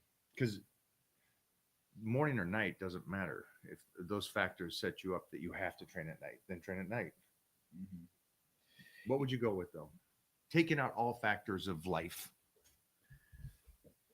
I love working out in the morning. I also think that there's something really powerful and cool about waking up before the sun comes up. Did it shut down? We went to the she's dead. Oh, killed it. And that's it for it. Gotta hit the button. Bathroom. Bathroom break. You had a blowout. Your browser lost. Where is it? Yeah.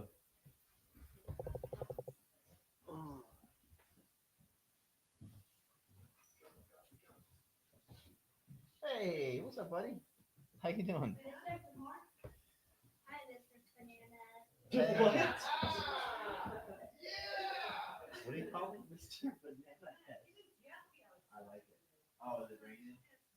Yeah, that's what Did you it is. have a good day at school?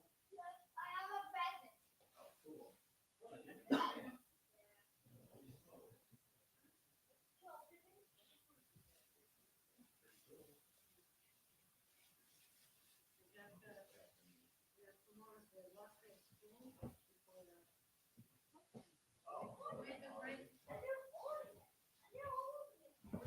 We'll be right back.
Hi, guys.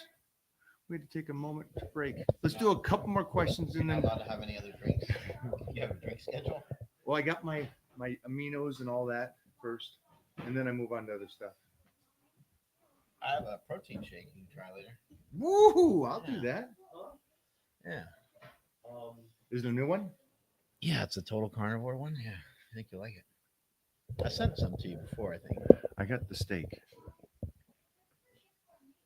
What do you got, buddy? Come here, Titan. So this is where the camera went off. Right here, morning, evening. Okay. Oh yeah. Take it all away. You don't have the 9 to 5. You're still rich. When would you hit it? Still rich. You said morning? Yeah, I think there's something awesome about training in the morning. I also think that there's something cool about getting up before the sun does. I always like that morning time. I don't do it all the time. I don't do it every day. Even when I am training at like 4 and 5 a.m. I don't do it like every day. I'll maybe do it 2 or 3 days a week, just because I think there's something like magical about it. Did you have a paper route when you were a kid? I didn't. Something was inbred in me. I just loved the early mornings. I loved getting up and doing that. I used to lift a lot of times before school. All right. Well, you did that. And that's something kids don't do. Yep. I love mornings. I think it just fires you up. And it also takes care of a couple things. It takes care of you taking care of you. And then you can take care of it. It goes back to the airplane. Put your mask on before you put your kid's mask on. Take care of you. Get your body fired up. It helps your mind as well. And then rock and roll on the day. I agree. I'd be too. But sometimes when I used to train in the evening, I'd be too amped up to go to bed. Yeah. I would train, even if I trained at like 4 or 5, I would still be. It'd be 10:30, 11 o'clock at night. And I'd just be like fired up. My nervous system got all geeked out. Do you train at night? Have I? Yeah, I used to train at like 10 p.m. Wow. I think if you're a single guy, Yeah. then go train at nights at a fancy club. Bobo. Yeah, I like mornings. There's so much, I think, data too, just how the brain functions, the endorphins and everything. I think for people with a family, I think it's important to have your workout schedule not impede upon family time. I think it can be important. So that's another factor. Doesn't mean you have to work out in the morning, but more than likely that's probably when you're going to be able to get it. We've kind of switched from my 4 or 5 in the morning to drop Titan off and get there by 8:30. Mm-hmm. Nice. 8:30 is good. Yeah, right. That's good early. Yeah. 7, 8:30. 4 a.m. though. Yeah, those I had to. Three. Yeah. And it No, I means know. the night before is over by 6. You're in bed by 7, asleep by 8, Or up at 3. Or That or- cascade of disciplines though is beautiful. Yeah. It's a I'm beautiful. glad I did do it It's a beautiful thing. because I never missed it through all the decades. And It's now I great. set myself up in a way that I could do it anytime, but I still choose morning.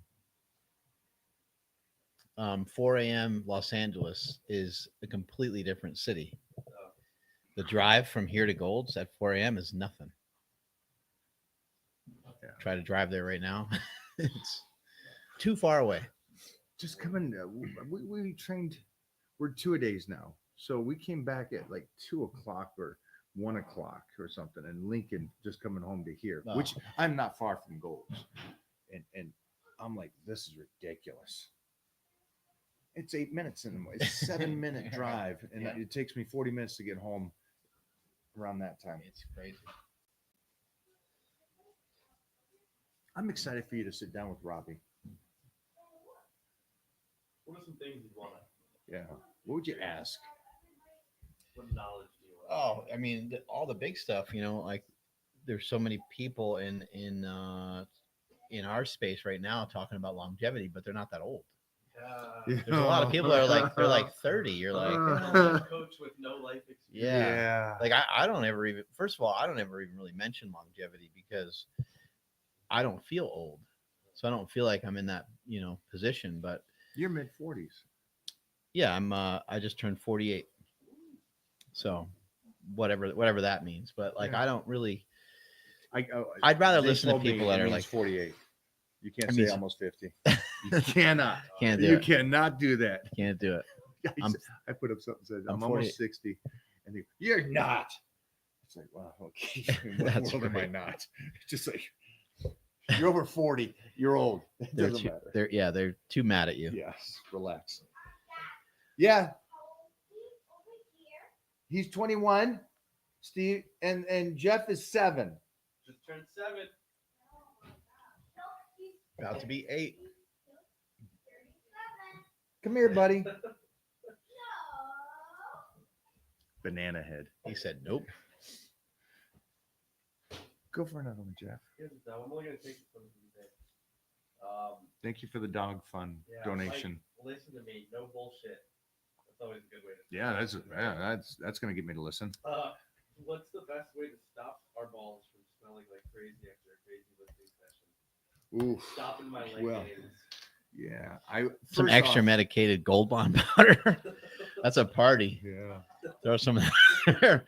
Woo. I'm not familiar with smelling my own balls though, so I would say you got some serious bathing problems, and kind of interesting. You just shove your hand there and just sniff it? Is that what you, or is you just pull your pants off and you already smell your balls? Why is it stopping the leg gains? though? Yeah, why is that? Because he can't leg press. His balls are too close to his nose. Yeah. I think And it's like the pressure, coming back on. I don't know. Your balls, man. We used to do ammonia before we would squat. I did ammonia, take a slap across the face. Think of that. Oh, yeah. Your ball sack smell is the slap in ammonia. Why not double up on underwear too? Mm. Because maybe he's trying to free ball it out Wear there. some old skin hot skins like spandex and free stuff. ball. I love the free ball. Commando. It's gonna smell worse later on, but yeah, double it up. Dude, I'm sorry about that. And give your boyfriend our condolences. Hey guys, I'm a trainer with a wider range of clientele. I love what I do, and I'm proud to lead the people around me. What are the most important leadership qualities a man needs to possess? Mm. Ooh, great. Wow. That's Somebody good just one. hit a nice home run with that one. He's talking about personal training. Is that right? Yeah, but Oh, he's that- talking about a circle of people around him. I mean, number one is to be in shape. I think that's a big one. If you're in fitness and you're trying to be a leader, it helps to either be in Oh, tremendous I took shape this the wrong way. or to, I'm sorry. You're right. So what which he's way do you asking take it? is- In the back door again? Yeah, in the back door. Like I love it. But so he's saying what he needs to have for the leadership, not the circle around him. Right. Okay. Could be both. Go with this one. Let's do both. Let's stay with what you were doing. Yeah, I would just say, in order to lead, you need some sort of reason for people to want to follow you, and I found it useful to become a material expert at something. So, if personal training is your thing, and you're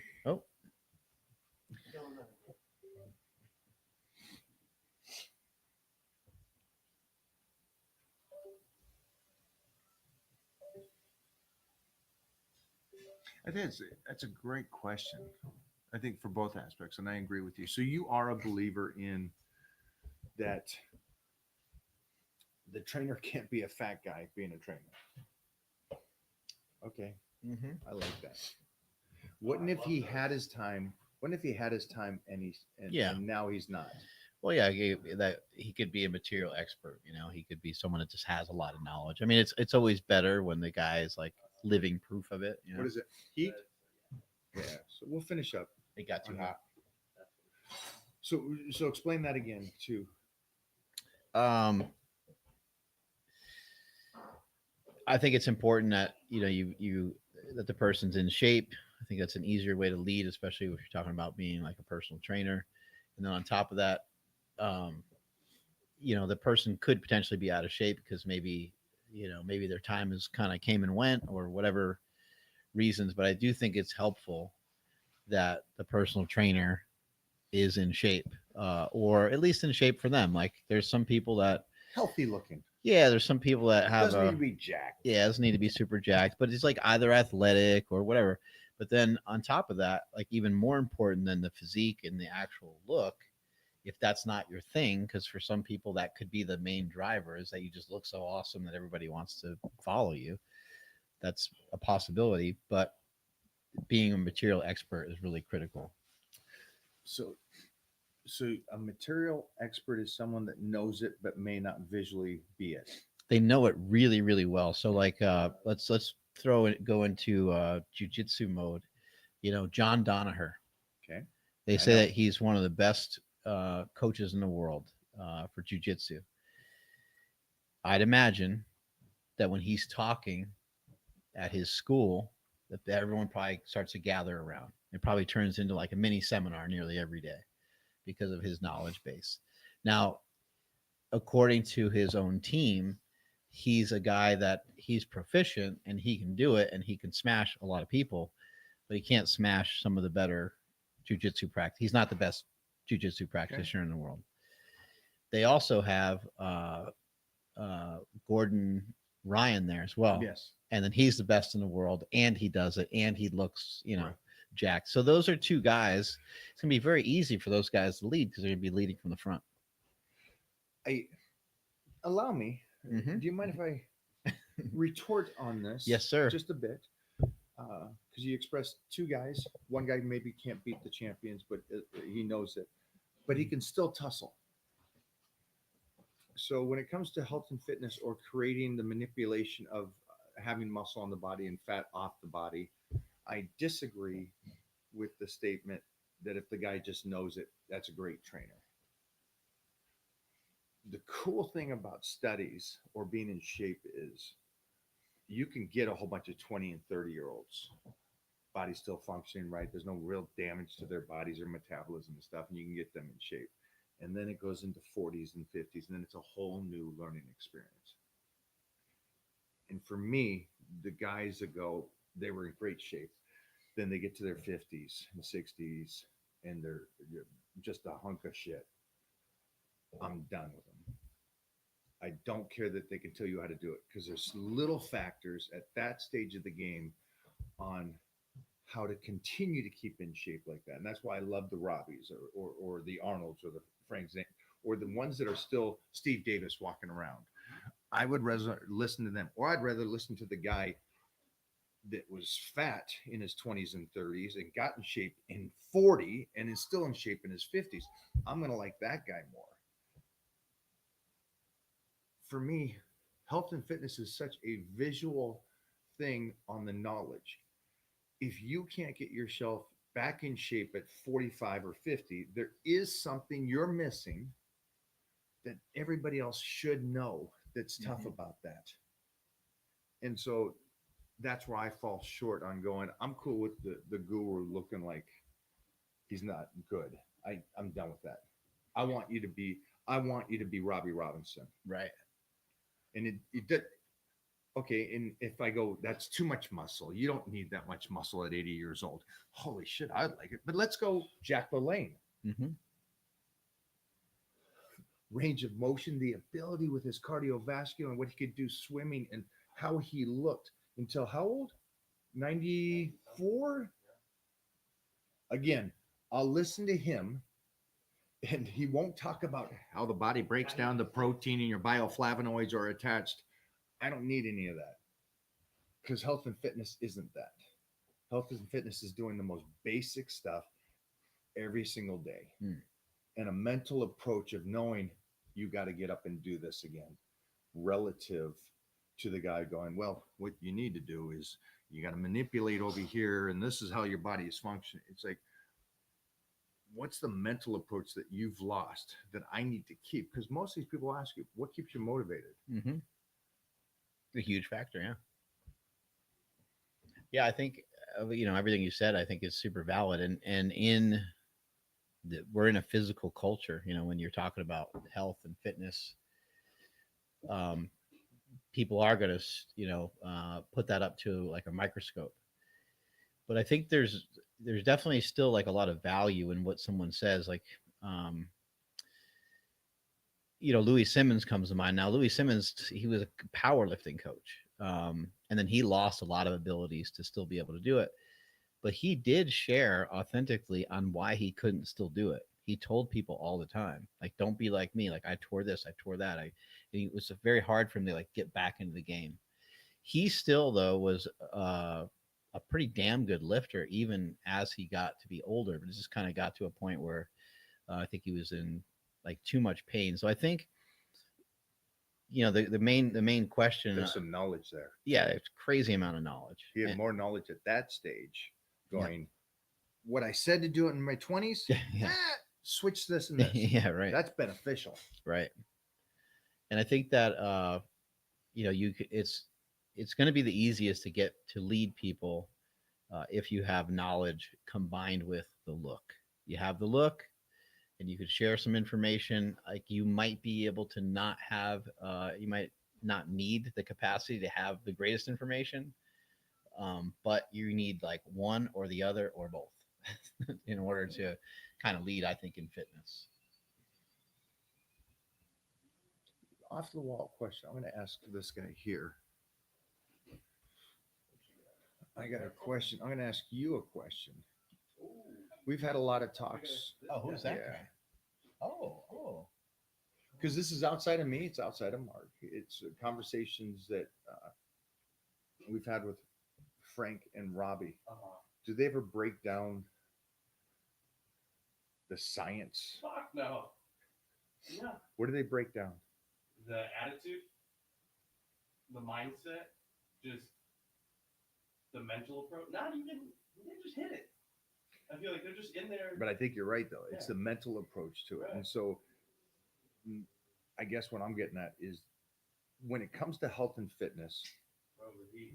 okay, I'll just say it, that Yeah. when it comes to health and fitness, it seems as though it is the ability to be strong in your mind and have a philosophy degree or a psychology degree to how to continue to do the most basic work the best you can Right. as you age. Mhm. And that's a great coach. And still being able to do it and stuff. If I asked Robbie his macros, he'd have no idea what I'm talking about. And all he would say is, I had 6 ounces of protein and some broccoli. Steak, potato. Now let's go hit it. That's it. What are you guys talking about? Shut up. Let's go. Mhm. Hands are hooks. Push with the feet and the ball of your foot. Yup. We overheated this thing. That's my first overheat. Yeah.